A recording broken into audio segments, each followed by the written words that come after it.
ঢাকায় এই ইনকিলাব মঞ্চের সংগ্রামী তরুণ আমাদের ছোট ভাই এই ওসমান হাদিকে গুলি করেছে দুর্বৃত্তরা।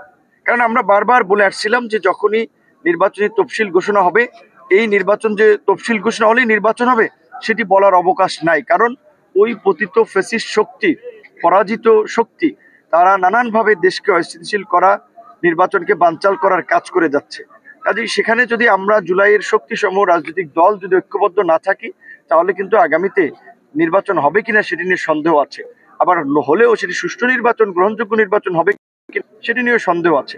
তাই আমরা জুলাইয়ের শক্তি সমূহ ঐক্যবদ্ধ থাকতে চাই, সমন্বয়ের মাধ্যমে আগামীতে একটি অবাধ, সুষ্ঠু, নিরপেক্ষ নির্বাচন করতে চাই। এবং এই জুলাইয়ের শক্তি সমূহ যদি ঐক্যবদ্ধ থাকে, তাহলে কোনো ফ্যাসিবাদী শক্তি মাথা চাড়া দিয়ে উঠতে পারবে না, নির্বাচন বানচাল করতে পারবে না।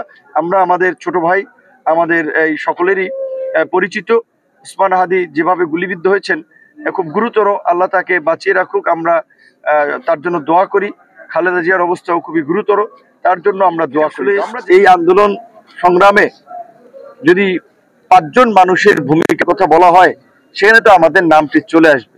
এইটা, এই গণ অভ্যুত্থান কোনো মানে রাজনৈতিক দলের আন্দোলন ছিল না, কিন্তু এটি একটি ছাত্র আন্দোলন। সেই ছাত্র আন্দোলন কি ছিল? কোটা সংস্কার আন্দোলন। 2018 সালে যেটি আমরা শুরু করেছিলাম, এবং এই কোটা সংস্কার থেকেই 24-এর রাষ্ট্র সংস্কার, এবং সেখান থেকে আজকের এই গণ অভ্যুত্থান, পরিবর্তিত বাংলাদেশ।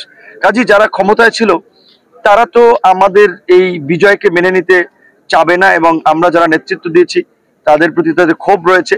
সেটা আমরা দেখেছি গত 29 আগস্ট আমিও আমার কার্যালয়ের সামনে এই সেনাবাহিনীর এবং পুলিশের কতিপয় বিপদগামী সদস্যদের দ্বারা আক্রান্ত হয়েছিলাম। সেটির একটি বিচার বিভাগীয় তদন্ত গঠিত হয়েছে, আশা করি সেটা একটা প্রতিবেদন আসবে।